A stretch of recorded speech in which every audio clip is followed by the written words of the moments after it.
po jako akawuwo.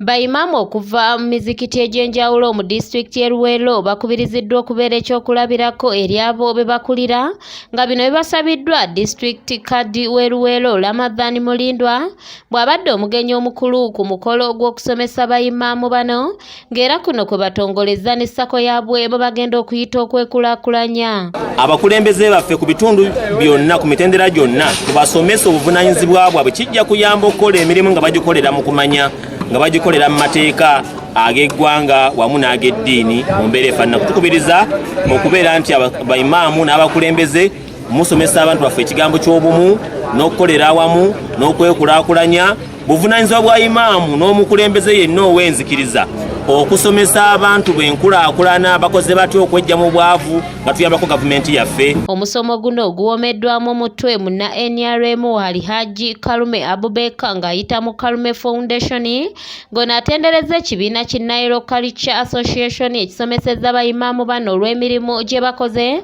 kw'ossa okusaba bayimaamu okutuukiriza obuvunaanyizibwa bwabwe. Olwaleero tuyise bayimaamu ba mizikiti 5 nga tutiisemu ne chairperson secretary for women affairs netuba nga tuyiseeko secretary be bantu bana buli muzikiti abantu 200 bakusinyidde wali ku masjidi Nuru Bombo ng'omulamwa gw'olwaleero tulonkinga saako y'abayimaamu mu ttwale lyaffe lino ery'eggulu. Sheikh Ramadhan Jauhara okuva mu kibiina ki Nile Culture asomesezza bayimaamu ku ngeri gye bayinza okuyitamu okutuuka ku nkulaakulana wamu n'empisa z'eddiini y'Obuyisiraamu. Mbadde mu kusomesa omusomo ogukwatagana ne shiriki okwewaza abantu obutakola shiriki omuli okugatika ku Allah subhanahu wa ta'ala n'ekintu ekirala okwewala eddogo. Ebyo ebintu byonna byonoona Obusiraamu n'ebintu ebirala okwesinza ebifaananyi okwesinza emiti okwesinza ensozi okwesinza na buli kintu kyonna. Mbadde nkubiriza abasiraamu n'abantu bonna ne ba imaamu. Sheikh Ibrahim Hamisa akulira ettwale erya Masjidi Nuru Bombo asiimye nnyo enteekateeka eya Haji Kalume Abubakar gy'abaleetedde ng'era eno agamba nti egenda kubayambako nnyo mu by'enkulaakulana.